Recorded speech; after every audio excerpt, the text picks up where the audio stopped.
Un momento a que inicie el Facebook y Sí, enseguida. Ella nos acompaña pues en línea. No sé si está en Cuba o... Ah, en Puebla. Ah, bueno.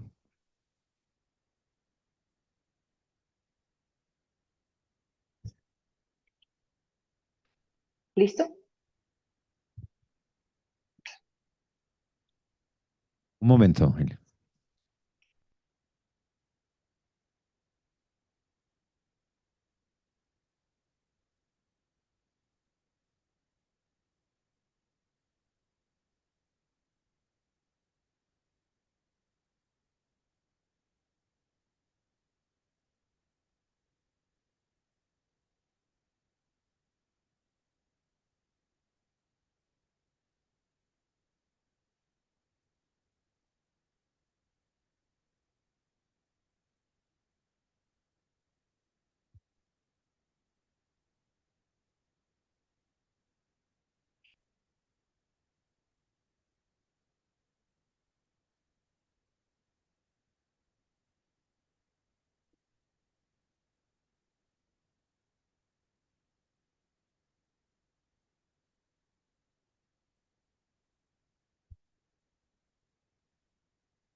Bueno, unas cuestiones técnicas. No se nos vaya. Sí.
Sí, Eileen. ¿Sí? Sí, adelante. Ya, cuando gustes. Ah, perfecto. Bueno, muy buenos días a todas y a todos. Les agradezco por su atenta escucha.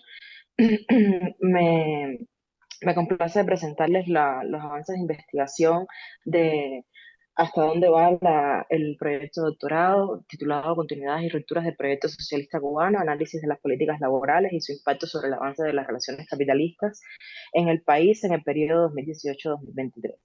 Agradecer el trabajo de mi comité tutorial desde el principio de esta investigación, a los doctores, a la doctora Irma Lorena y a los doctores Rolando y Ernesto. Y también se incluye en este trabajo al doctor Germán, porque en este momento me encuentro haciendo una estancia de investigación en Puebla, en la UAP, y los resultados más recientes, pues los estoy trabajando aquí con él y los verán al final de esta presentación. Paso a comentarles la estructura capitular que mantenemos hasta el momento. El capítulo 1 dedicado a los presupuestos teóricos para analizar el desarrollo del socialismo en Cuba. Para ello utilizamos la teoría política, la economía política y el análisis de políticas públicas, que es lo que me encuentro realizando en este momento. El capítulo 2 se dedicó a hacer un panorama histórico dedicado a las políticas laborales en el socialismo en el periodo comprendido entre 1959 y 2018. Este se corresponde con el periodo de la Revolución Cubana. El capítulo está dividido en dos, en el periodo dedicado al gobierno de Fidel Castro y luego de Raúl Castro. El capítulo 3, que dedicamos específicamente al primer mandato del actual presidente Miguel Díaz-Canel, y en el capítulo que nos encontramos ahora, que es en el análisis de las políticas públicas para el sector privado. Específicamente vamos a intentar centrarnos en las políticas laborales. El objetivo general de la investigación, se los recuerdo, es evaluar las continuidades y rupturas del proyecto de construcción las continuidades y rupturas del proceso de construcción del proyecto socialista cubano a partir del análisis de sus políticas laborales. Los objetivos específicos, determinar las características del proyecto político cubano como tal, determinar cuáles han sido las causas de la disminución de la participación en la actividad económica y la contracción del empleo durante el primer periodo, y determinar los efectos de la dinámica demográfica en las políticas laborales implementadas en Cuba. La hipótesis que manejamos en este momento es que el proyecto sociopolítico cubano tiene una orientación socialista con una economía altamente centralizada y una reciente apertura a la propiedad privada. El gobierno de Díaz-Canel, a la vez que se ha declarado continuador, eso ha sido algo que él ha dicho explícitamente en su discurso desde la toma de posesión y a lo largo de su mandato. Se ha visto obligado por coyunturas tanto internas como internacionales a tomar medidas de apertura. Entre ellas, específicamente, vamos a poner el foco en el sector privado. Si bien dichos cambios no son radicales, incluso muestran un comportamiento pendular en algunas ocasiones, sí vislumbran un proceso de agotamiento en las políticas seguidas hasta el momento y una necesidad de cambios estructurales a partir de su desarrollo mostrado en la isla. A continuación les comentamos brevemente los contenidos que hemos ido trabajando en cada uno de los capítulos. Como les comentaba, el capítulo 1 está dedicado a los presupuestos teóricos. Específicamente aquí la visión que manejamos es la teoría marxista, porque que consideramos que es la que más se corresponde con nuestro objeto de estudio, y le damos una importancia a la narrativa histórica precisamente para comprender exactamente cómo ha sido el proceso de construcción del socialismo en Cuba. Capítulo 2. Ay, disculpen. Es que no. Sí, ok. ¿Sí me están escuchando? Sí, sí. Ah, muchísimas gracias. En el capítulo 2, Panorama histórico, políticas laborales en el socialismo, nos dedicamos, como les comentaba al inicio, hacemos una segmentación entre los gobiernos de Fidel y de Raúl Castro, y la parte más extensa obviamente está dedicada a la primera, de 1959 a 2006, que comprende el periodo de gobierno de Fidel Castro. Lo dedicamos específicamente o específicamente no, sobre todo a cómo fue desarrollándose las distintas medidas económicas, en algunos casos muy radicales, como los procesos de nacionalización, que de alguna manera dieron forma y moldearon a la sociedad cubana y específicamente a su economía. Adelante. En el capítulo 3 ya estamos centrados directamente en el gobierno de Miguel Díaz-Canel. Este gobierno tiene dentro de en el capítulo quisimos sobre todo hacer énfasis en los cambios principales que tuvieron lugar en este periodo a partir de 2018. En primer lugar, obviamente, hay un cambio generacional que no se había visto dentro del periodo revolucionario. Miguel Díaz-Canel es la primera figura en asumir la presidencia del país sin que haya pertenecido a la llamada generación histórica, que digamos que es el término que se maneja en la isla para hablar de estas figuras que gestaron y consolidaron el gobierno revolucionario.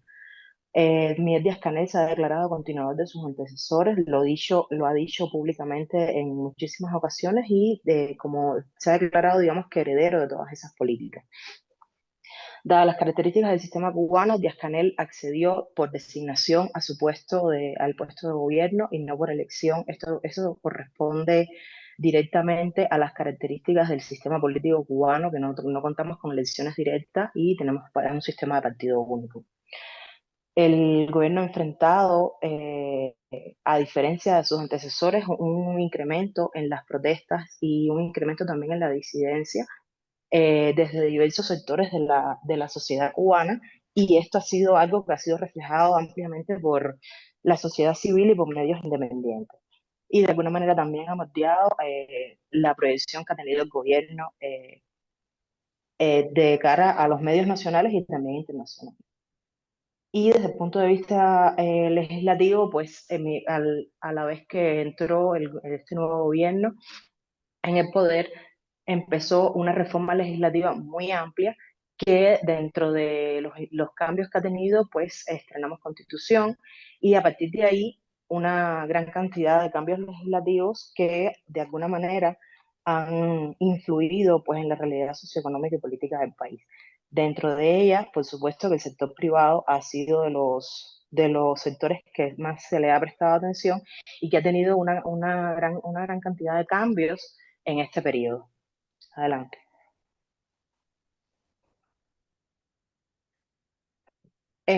Para comentar un poco sobre el panorama político y económico dentro de este periodo 2018, a partir de 2018, en primer lugar, creemos que es importante comenzar analizando la Constitución, dado que se considera como un reajuste institucional dentro del régimen político, en tanto estableció algunos elementos que dentro de la sociedad cubana ya estaban digamos que coexistían, pero sin embargo en el espíritu de la ley no estaban.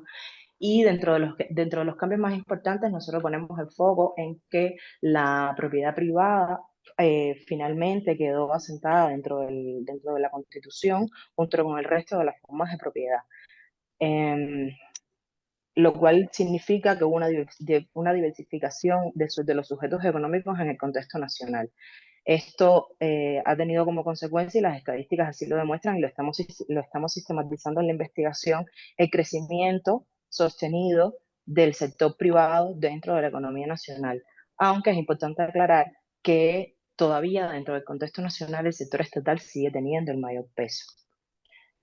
Y también dentro de este capítulo 3 queríamos comentar, porque creemos que es importante también para comprender de alguna manera cómo coexisten los actores económicos en Cuba y de qué manera están organizados de cara a la ley. En el caso de Cuba existe un conglomerado militar llamado GAESA, sobre el cual existe opacidad con respecto a cuál es el papel que juega dentro de la economía nacional, dado que este conglomerado se sabe que existe, pero de la manera en la que están dispuestas las leyes, Gaesa en este momento no es posible que la administración pública, entiéndase la Asamblea Nacional, el Banco Central y la Contraloría General de la República, puedan acceder a sus finanzas y puedan de alguna manera la ciudadanía a través de estas instituciones controlar exactamente cuál es el monto de las inversiones que tiene este grupo militar, que se considera que es el más grande del país y que además está controlando sectores importantes de la economía como pueden ser la industria hotelera. Entonces es un tema interesante porque dentro de la academia se maneja el término de que, por ejemplo, las estadísticas nacionales con las que estamos trabajando, a partir de lo que publica la Oficina Nacional de Estadística, son montos de inversiones y de la economía nacional donde GAESA no aparece. Entonces, lo que se preguntan los economistas, y es una de las limitaciones con las que nos enfrentamos, es exactamente con los números con los que estamos trabajando, dado que el mayor conglomerado económico del país pues está fuera, digamos, de toda esta legislación y de todo este control. Adelante. A continuación les presentamos algunas de las estadísticas que de alguna manera ayudan a comprender el estado actual de la economía nacional en el periodo analizado, antes de entrar finalmente en lo que vamos a trabajar en el capítulo 4, que son las políticas laborales y su impacto. Empezamos con las remesas porque Cuba, al ser un país eminentemente emisor de migrantes, las remesas juegan un papel fundamental, como pueden ver en el periodo que comprende 2018-2023 se dio una caída importante por concepto de remesas y que de alguna manera no se recuperó. La siguiente. La generación bruta del consumo de energía, como pueden ver al inicio del periodo, se correspondían y se dividen, siendo más la demanda que la generación. Esto da como resultado una crisis energética que dura hasta la actualidad, en la cual el gobierno ha declarado que las principales termoeléctricas del país se encuentran en una obsolescencia avanzada y han encontrado soluciones alternativas que todavía no han logrado paliar esta situación que afecta en primer lugar a la población en su vida diaria y obviamente también tiene un impacto directo sobre la productividad a nivel general porque esto afecta a todo el país. De hecho, en el periodo se dieron apagones generales, que el país completo se apagó. Siguiente, por favor. Como pueden ver, directamente conectado y se corresponde también con el mismo periodo el intercambio y el saldo comercial de mercancías. Como pueden ver, existe una tendencia muy grande en el país a la importación. En este periodo, la Asamblea Nacional declaró en una de sus sesiones ordinarias que el 100%, Cuba llegó a un momento en el que el 100% de la canasta básica, que digamos que es la alimentación base de la mayoría de la población, se estaba importando, lo cual conecta directamente con conceptos como la soberanía alimentaria y pone, digamos que en crisis la propia subsistencia y la vida diaria y tensa mucho las condiciones de vida de las personas en Cuba. Siguiente, por favor. En términos macroeconómicos, las tasas de Producto Interno Bruto por actividad económica, como pueden ver, los listamos por actividad económica, algunas como pueden ser la industria azucarera, ha tenido, que en su momento fue una de las industrias más importantes del país, ha caído y no ha logrado recuperación. Otras como la construcción, que tiene que ver directamente no solo con la construcción de viviendas, sino con el desarrollo general del país, tampoco se han logrado recuperar. Y como pueden ver en la gráfica, el pico mayor fue en 2020. Según las estadísticas con respecto al PIB, según las estadísticas de la CEPAL, que hace proyecciones para para este año, Cuba se mantiene también entre los países con crecimiento más bajos de la región. Siguiente, por favor. Una de las aristas importantes que nosotros consideramos analizar dentro de la investigación es exactamente de qué manera influye en la dinámica demográfica en el mercado laboral. Comenzamos por decir que la población efectiva en Cuba cayó abruptamente a partir de 2020 eh, y no, y según los datos que se han podido recopilar a partir de la Oficina Nacional de Estadística, y a partir de también los datos que dan las instituciones de los Estados Unidos, que digamos que es el principal destino de la comunidad cubana migrante, la actual oleada migratoria cubana es la mayor registrada hasta el momento, no, que ya superó la de la década del 90, con lo cual se supone que haya un drenaje de recursos humanos importante y que todavía continúa porque las cifras siguen siendo altas. La siguiente.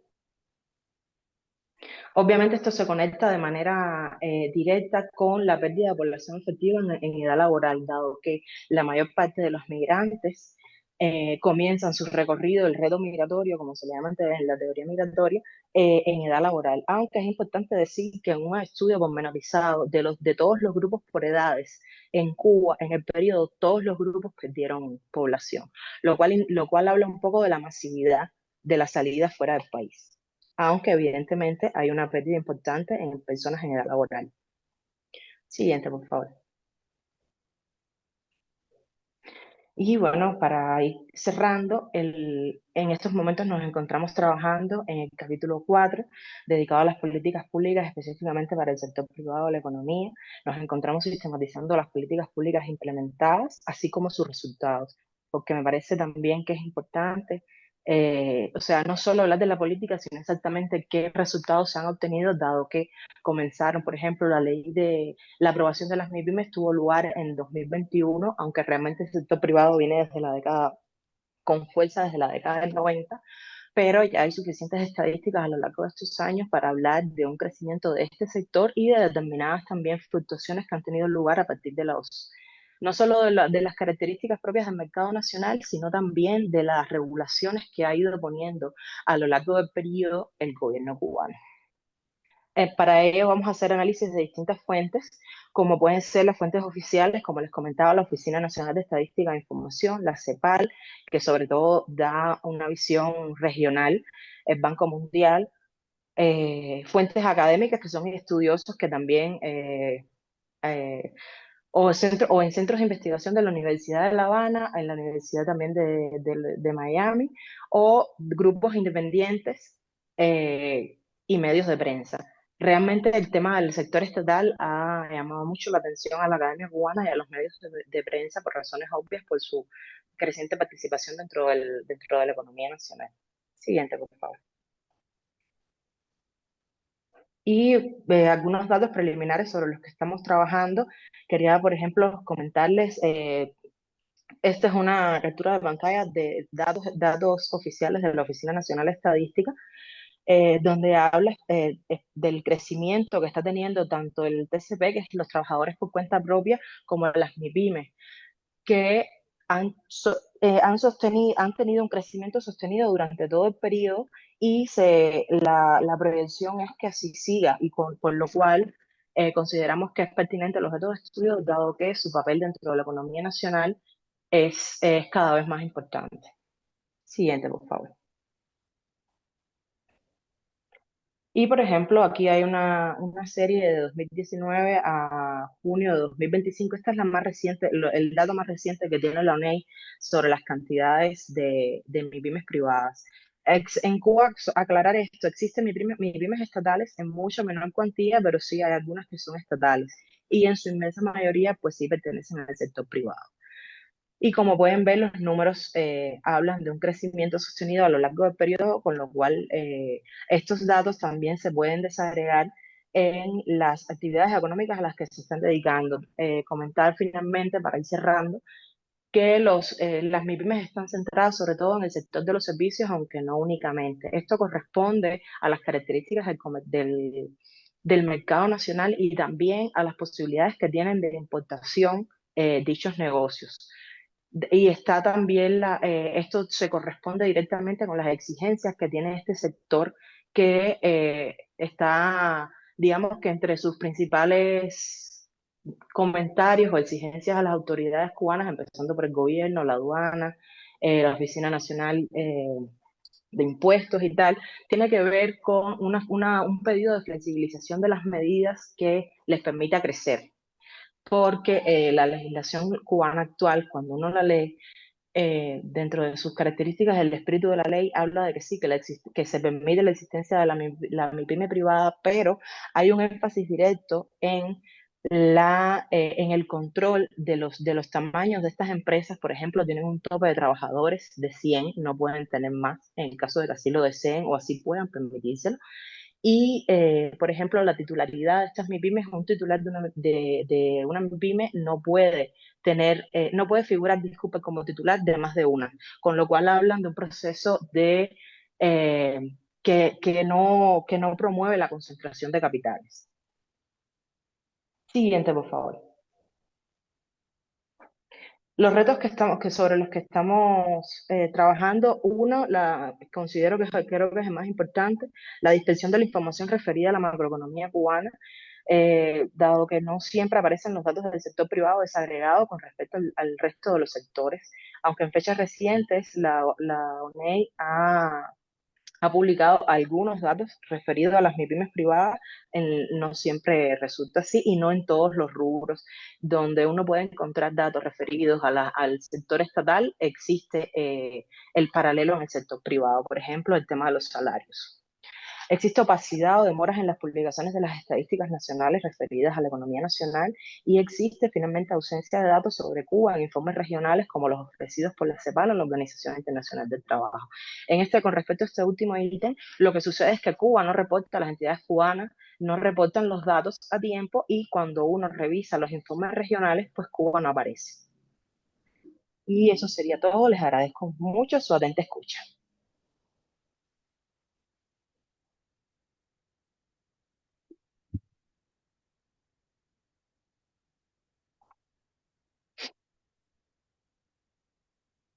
Bueno, pues como en las anteriores presentaciones, la misma dinámica. Cualquier pregunta o comentario.